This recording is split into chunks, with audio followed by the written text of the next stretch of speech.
Hey everyone, today we're diving into a topic that feels like a political revolving door: how JD Vance presents himself versus what his career actually looks like behind the curtain. I'm going to unpack the tensions, call out the patterns, and offer my take on what this means for voters, donors, and the broader political moment. If you've ever watched a politician pivot from regular guy to policy wonk in a single interview, you know exactly what I'm getting at, and that's part of the point here. What makes this really interesting is the game of optics versus record.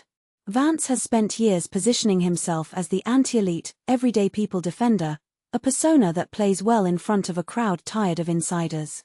The irony is that his career trajectory has been deeply shaped by elite networks, a tech billionaire mentor, big money campaigns, and strategic early investments. Personally, I think that dissonance matters because optics can turbocharge a political rise, even when the underlying positions are more complicated or contradictory than the persona suggests. When you peel back the surface, you're left with questions about who benefits from the narrative and who bears the consequences of the policies. Let's start with the mentorship to endorsement pipeline. The story Oliver highlights is almost a textbook case. Peter Thiel meets Vance as a student, Thiel becomes a mentor, then Thiel hires him, later backs his Senate run with unprecedented single-candidate funding.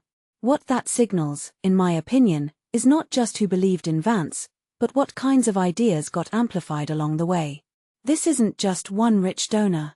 It's a signal about how tech billionaire-inflected conservatism can saturate campaigns, shaping messaging, priorities, and even the risk calculus around controversial statements.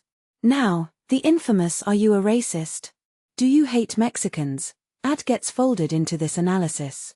A moment like that doesn't vanish in a political vacuum, it becomes a license plate for the broader narrative about sincerity and strategy. If we judge a candidate by their strongest, most attention-grabbing moments, we risk conflating persona with policy. But if we insist on policy coherence, the ad provides a data point, a willingness to deploy provocative questions to mobilize a base. From my perspective, that's not a neutral tactic, it's a strategic choice with real consequences for how communities are talked about and treated. There's also a striking contrast in his stated views on family policy. He has called childless people psychotic and deranged, while simultaneously opposing government support for families with children. The mismatch here isn't just a quip, it's a window into a governing philosophy that prioritizes restraint in welfare while still enabling a culture war posture. What many people don't realize is how that same philosophy translates into real-world outcomes: fewer supports for families, more incentives for personal responsibility, and a political atmosphere where compassion is debated as a rhetorical tactic rather than a shared social safety net. This matters because it redefines who gets protected in a crisis and who is left to navigate tougher odds alone.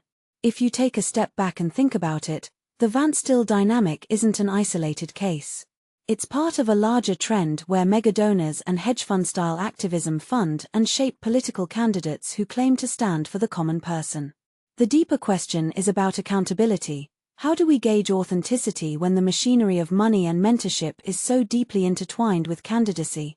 My take is that voters deserve a candid reckoning on who benefits from these alliances, and a clear-eyed look at whether the rhetoric matches the lived policy implications they'll be asked to support. Another detail I find fascinating is the frame versus fact problem. When a figure leans into the anti-elitist script, it primes audiences to overlook inconsistencies between stated ideals and career allies. This isn't just a media trap, it's a permutation of responsibility. The media cycle rewards viral moments, while policy impact requires sustained attention to how bills, budgets, and appointments actually unfold.